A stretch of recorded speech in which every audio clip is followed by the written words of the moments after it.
Well, welcome to Thinking Wisely with Dr. Isley, where we learn to live wisely by thinking wisely.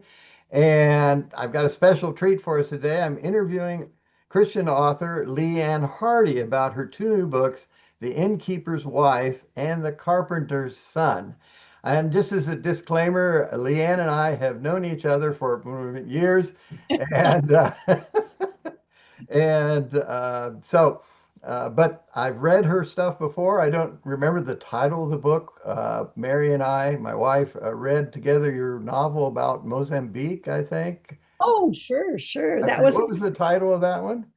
the wooden ox. The Wooden Ox, yes, Yeah. and we enjoyed that. So I was very happy to read The Innkeeper's Wife, enjoyed it a lot, and was very impressed with it. Haven't had a chance to look at The Carpenter's Son, but so tell me a little bit about the story or the plot, if you can, of The Innkeeper's Wife, because it really grabbed me what you did. Okay. Well, the premise is what if the wife of the innkeeper in Bethlehem had her own baby boy? Okay. When Herod is trying to kill baby Hmm. Jesus, born king of the Jews, he kills all the baby boys in Bethlehem. Yeah, So she experiences that terrible loss. yeah, Her little girl, who was watching the baby at the time, is so traumatized that she stops talking. yeah. Very good. And her older son runs off and joins the Zealots, which was a revolutionary party fighting Mhm. to overthrow Roman rule. Right. So I end up, he eventually becomes Simon the Zealot, one of Good. Jesus' disciples. Right. So I'm telling the gospel stories through the eyes of this traumatized family. Yeah. Yeah. Yeah, that's great. That sort of twist got me, and I'll hold back on saying what I want to think about the actual idea, which I think is a great one. But sort of what led you to write this story, Leanne? It hit me at one point, that story, when I was first working on it and talking with people about, oh, what are you writing? Well, I have this idea. And you say about the innkeeper's wife having her own baby boy, and they all smile. Oh, isn't that sweet? Until it hits them what happened Yeah, afterwards, yeah. and the trauma. And that really gripped me. Um, I have been a Christian all my life. I mean, I accepted the Lord when I was 5. Right. Um, Grew up in a Christian home. I never went through a period of questioning and doubting. Hmm. Um, but I was realizing this morning as I was thinking about interviewing you with Tamara, or you're interviewing me with Tamara, it gives me a chance to put myself in the shoes of Right. somebody who hates Jesus, wants nothing to do with him. I knew from the beginning that she would be there screaming, crucify him, crucify him.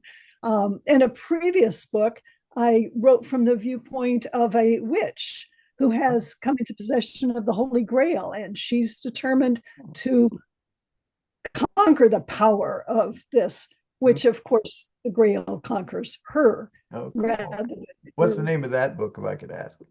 Well, that's the third in the Glastonbury series. Oh, It's okay. called Black Mountain. The first book is Glastonbury Tour. Okay. Um, Neat. That but sounds. that also gave me the chance to put myself in the shoes of somebody rebellious. I can remember in family worship as a teen, the best thing my dad taught me was that the truth does not need to be afraid of questions. Yeah. Sometimes when we're studying the Bible together, I'd be going, it's not that I believe this, but what about, and play the devil's advocate. Yeah. Yeah. And writing about Tamara lets me wrestle Hmm. with who Jesus is, the truth. Very good. Yeah. So, So, as you know, I became a Christian when I was like 20 without really any knowledge too much of the Bible. And I I was a literature and history major, and so people said, "Well, read the Gospel of John." I go, I never heard of the Gospel of John particularly. So I started out with Job, Ecclesiastes, Song of Solomon, all of those books because of their literary value. And so I always, it was exciting to me. I remember telling somebody about how uh, I read the story of David and Goliath and how exciting it was because I didn't really know it, you know. And it was the same with the Gospels and Matthew's Gospel, which especially brings this out about it brings out Herod's slaughter. Rachel's children, that she weeps and is not comforted. And so I've talked before about the dark side of Christmas. I think we underestimate that. So that's great. And I did find in reading the novel those struggles to be very well done and not treated in a superficial way, if I could put, or even a superficial solution. Mhm. Uh, so I appreciated that. The other thing I appreciated was the kind of historical background and stuff and the setting you put it in. Could you tell us a little bit about the work you did for preparing for this novel? Lots of research. I Yeah, love research. I yeah, love history, not dates and rulers, but social history, how yeah, real yeah, lived.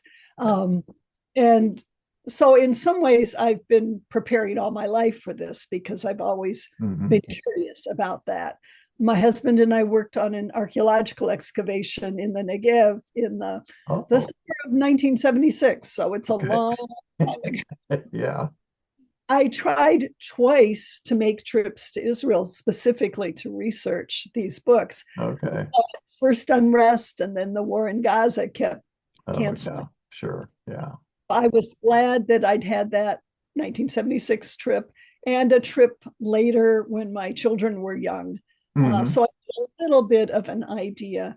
Yeah, Place is important to me in all my books. In the good. Wooden Ox, we had lived in Mozambique during the Civil War, and so lots of solid memories.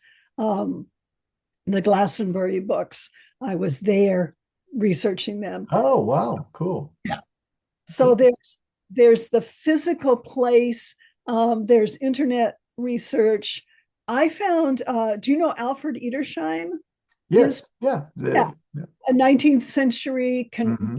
converted to Christianity, Hmm. and he wrote about the life and times of Jesus Christ. He wrote a book about the temple uh, Hmm. that Hmm. I found very useful in the details of temple worship, what it was Right. like. It was important. Um, he he was 19th century, but he was using the Talmud Yeah, right. sources where the temple was destroyed in 70 AD, and then Hmm. after that, the Jews are trying to write down what was it we did, how did we do it, and have a record of all of that. So Hmm. that was his source material, Yeah. and I used him extensively for that kind of worship, and I used contemporary Jewish sites Oh, cool. Okay. for prayers. Some of them don't go back as far as the first century, but there was something similar. Hmm. Sure. So trying to make Jesus' Jewishness come over. Hmm. Yeah. Well, I thought it was very effective. And just in case some of the listeners don't know, I do have a PhD in theology, and I I'm not a New Testament scholar, but I read last year the New Testament completely in Greek, through the years. So I was very impressed with the way you put it in the context. And I don't know if I mentioned to you this in our correspondence, all the meals. I was thinking you should do a cookbook. A friend of mine said she finished the book and she went and made lentil stew for dinner Oh, okay, okay. Well, that's interesting. because Well, anyway, sorry, go ahead. What? they wouldn't have been eating a lot of meat. Yes. Lentils would have been a basic. Yeah. Well, good. No, so those listening, I would highly recommend the Innkeeper's Wife. It's a very good read, and it brings up the interesting question about the role of biblical fiction. That people write fictional stories about biblical characters, and sort of what do you think people, why do you do that? What do you think people can get out of it, etc.? But the people in the Bible were real people. Yeah, The style of writing at that point does not go into as much background and emotion. I mean, sure. it's factual and stuff, Yeah. but they were real people. And That's what I want to show, that Yeah, these are real people. yeah. And I used the NIV translation for most of Jesus' dialogue. I made up Okay, very little of what he said. okay. And in both books, when it's a scene that takes place in the Bible, that's the dialogue that I use. Partly because I want, when you read that in the Bible, I want those real people to Hmm. come alive in your mind Sure. and to be aware this is real. Yeah. I do think that can be a problem. Longtime readers of the Bible, Christians, is we forget that these are historical figures and they had lives. And so it's this sort of fleshes out, imaginatively the possibilities. And certainly when we think of the theme of suffering, that what a mother, and maybe it wasn't the innkeeper's wife, but there were women that lost their children from Herod's massacre. And because the Messiah was there. And that raises all kinds of questions. So that's really good to hear. And I think it's fine. I'll have to admit that I am glad that it didn't end in some sort of great romantic thing. I I am not a romance writer. I know. Romantic threads, yes, that's part of our life. We love Sure. our spouses, Yeah. Yeah. but I do not like a story whose main theme is they lived happily ever after. No, Exactly. And really, there aren't a whole lot of biblical stories that way. Even Ruth no, isn't really that's a romantic story. that's So, well, good. So tell me a little bit about The Carpenter's Son, because I haven't read it, and that's your new one, and I know it's sort of a collection of short stories. yes. It's a companion. These short stories I've been writing over the last 40 years. Oh, Um, wow. when forgive me, Pastor, but when I get distracted in church, when the pastor says something key that sparks my Mhm. imagination, and I'm going, oh, oh, yes, Uh-huh. I'm doing Bible study fellowship right now, and we're doing the exile and return. And the first session was on Ezekiel and his first visions.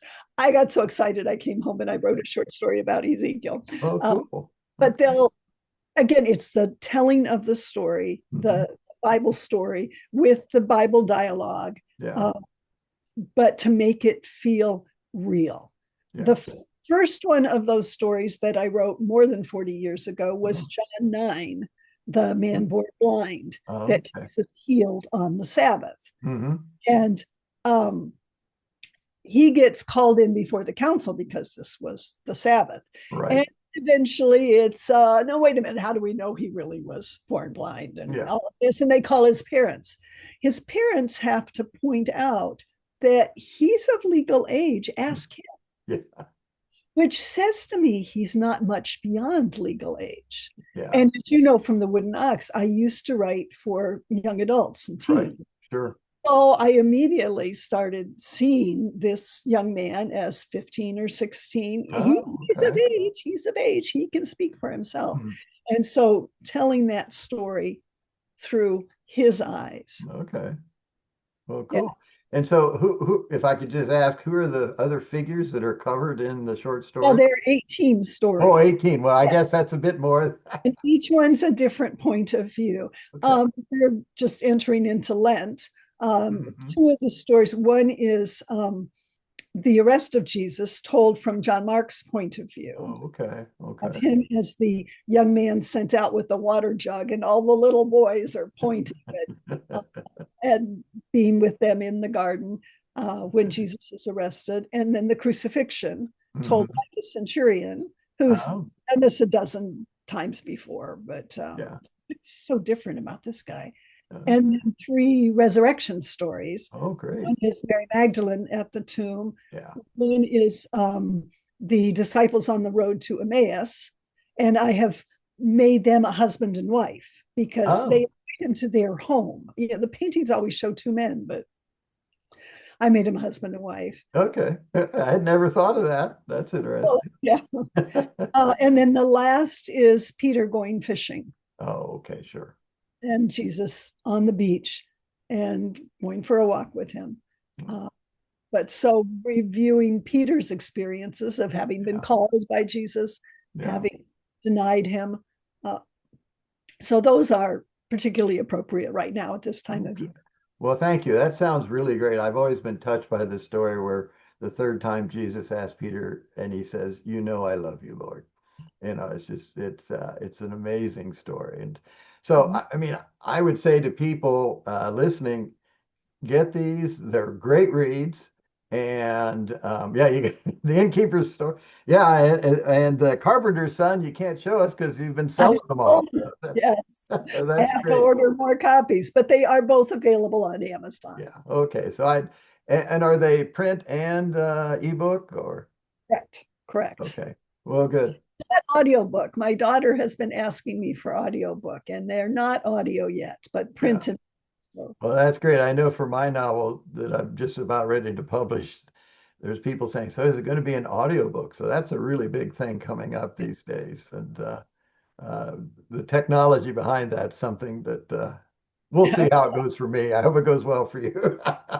But anyway, I do recommend people getting The Carpenter's Son and The Innkeeper's Wife. They're good reads. They're also helpful spiritually, and even I think enliven our reading of the scriptures. So really, really looks good. Anything else you want to add? love to your wife. Okay, and your husband as well. And Thank you. so anyway, thanks for listening, everybody. If you want to make comments, please do. I'll also include the links to the Amazon for the books in the section below. And as always, push the subscribe button if you want to get these automatically. Thanks so much, LeAnne. It was a real pleasure. Thank Blessings, you. and I hope the book sells a bunch. Thank you. Okay.